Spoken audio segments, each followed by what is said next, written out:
autoridade vem de Deus? Será que é assim mesmo? Será que Deus escolheu quem vai estar nos cargos? Vamos ver o que a palavra de Deus fala. Olá pessoal, mais um vídeo aqui para o nosso canal e eu quero falar com você agora o seguinte. Nós vamos dizer de autoridade. Isso, toda autoridade vem de Deus? Será que é assim mesmo? Será que Deus escolheu quem vai estar nos cargos? Vamos ver o que a palavra de Deus fala. Veja comigo Romanos no capítulo 13, no verso de número 1 ao verso de número 2. Todo homem esteja sujeito às autoridades superiores, porque não há autoridade que não proceda de Deus, e as autoridades que existem foram por ele instituídas, de modo que aquele que se opõe à autoridade resiste à ordenação de Deus, e os que resistem trarão sobre si mesmos condenação. Nós vemos esse texto ser amplamente usado para subjugar pessoas que de alguma forma ou por alguma razão falam contra autoridades. O que de fato Paulo está dizendo aqui aos romanos? Essa autoridade que Paulo está dizendo aqui, ele não está dizendo especificamente sobre cargos ou sobre as pessoas que estão nos cargos, mas uma autoridade divina para o exercício do cargo. É isso que Paulo está dizendo aqui, que existe da parte de Deus uma autorização divina para você estar num cargo de autoridade. O que a gente ouve falar? É autoridade, então obedece. É pastor, então obedece. É isso, então você tem que obedecer. Mas será que é isso mesmo? Será que isso é de fato verdade bíblica? Vamos ver mais alguns textos para nós chegarmos a uma boa conclusão.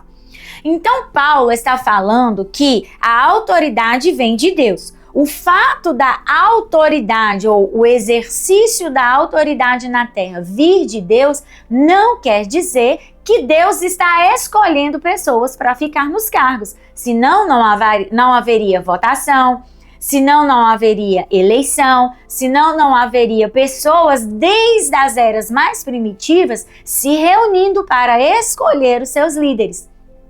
Quem escolhe somos nós. A autoridade para o exercício, ou seja, a capacidade, a inteligência, a habilidade para desempenhar o cargo, vem de Deus. E isso sim é o que a palavra dele fala. Agora, eu quero trazer para você um texto que vai trazer um ponto de equilíbrio nesse assunto. Isaías, no capítulo 10, nos versos 1 e 2, vai dizer assim, olha, ai dos que decretam leis injustas.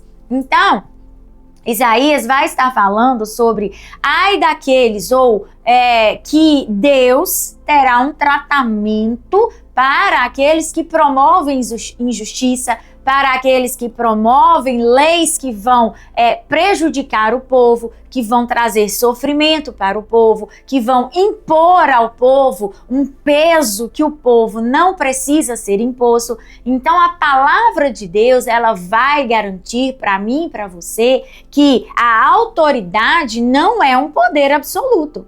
Não, e se ela está no poder, ela precisa ser responsável, justa, dentro daquilo que ela está desempenhando nesse cargo.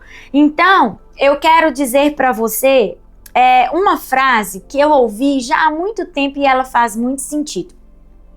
A obediência é relativa, a submissão ela é irrestrita. Mas o que isso quer dizer na prática? Atos, no capítulo 5, no verso 29, vai dizer no contexto em que Pedro e João foram aprisionados, eles vão receber uma ordem dos maiorais ali da sinagoga. E essa ordem foi, vocês não podem mais falar de Jesus. Vocês não podem mais falar sobre esse do caminho ou a mensagem. E aí, Pedro e João vão fazer a seguinte pergunta. Importa Obedecer a Deus ou aos homens? Esse texto está lá em Atos no capítulo 5 e eu estou parafraseando aqui para você o verso de número 29. O que importa? Obedecer a Deus ou aos homens? Veja, aqui nós temos a obediência sendo relativa e a submissão sendo irrestrita. O que é isso, Andréia? Veja bem, eles não falaram contra os maiorais, eles não se rebelaram, eles não exigiram a sua soltura, eles permaneceram submissos à ordem que lhes foi imposta, ou seja, vai ser preso? Ok, vamos ser presos. Mas a obediência deles foi relativa à palavra de Deus. Importa obedecer a Deus ou aos homens? Então, o que eu quero dizer para você é o seguinte: permaneça submisso, não esteja num estado de rebeldia, de rebelião, se levantando contra, falando contra, mas a sua obediência a essa autoridade será sempre restrita à palavra de Deus. Nem tudo que a autoridade faz veio de Deus. Nem toda palavra que a autoridade fala é de Deus. Nem toda ordem que a autoridade dá, ela veio de Deus. Por isso, eu e você precisamos ter o quê? Discernimento. Para discernir o que é a vontade de Deus sendo exercida através dessa autoridade e o que é o autoritarismo entrando dentro da igreja. Tem muito líder que quer seus próprios desejos, suas próprias vontades, suas próprias ideias, seus desmandos sendo obedecidos de forma cega, ampla e restrita. E se alguém não obedece, esse é tido como rebelde. Mas eu quero dizer para você o seguinte: a rebeldia não está em não fazer o que o líder quer, mas em mover o seu coração para longe daquilo que a palavra de Deus diz. Rebelde é aquele que se levanta contra Deus e contra a sua palavra. Agora, existe também aquele que tem uma obediência cega. Você já viu alguém desse tipo que obedece cegamente, que segue cegamente tudo aquilo que o seu líder, seu pastor, seu diácono diz? E esse é, em primeira mão, um desobediente. Nossa, André, mas ele não está obedecendo a sua liderança? Mas o ponto não é se ele obedece à liderança, o ponto é se ele obedece à palavra. Se ele está desobedecendo a palavra para obedecer a homens, ele se torna um desobediente, e um desobediente a Deus.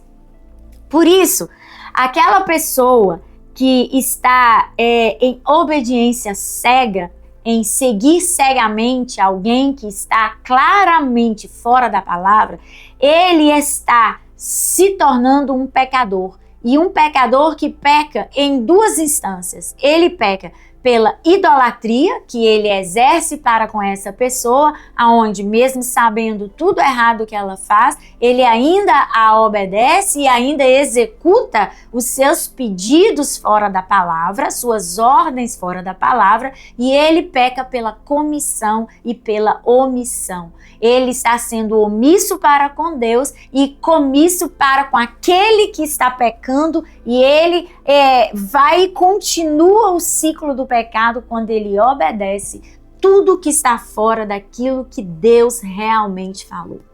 Por isso nós precisamos pensar o seguinte: a autoridade, o poder, a unção, a comissão, o encargo celestial, ela vem sim de Deus, mas a escolha das pessoas que vão estar sendo líderes sobre nós é sempre nossa.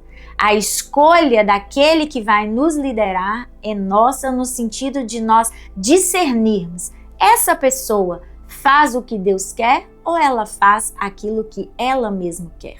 O que ela está impondo ao seu povo, ao aprisco, às ovelhas, aos seus liderados, é algo que está dentro dos limites da palavra ou ela está fazendo algo que agrada ao seu ego? É nisso que você precisa pensar. Por isso, Deus não nos chamou para sermos rebeldes, mas também não nos chamou para uma servidão cega.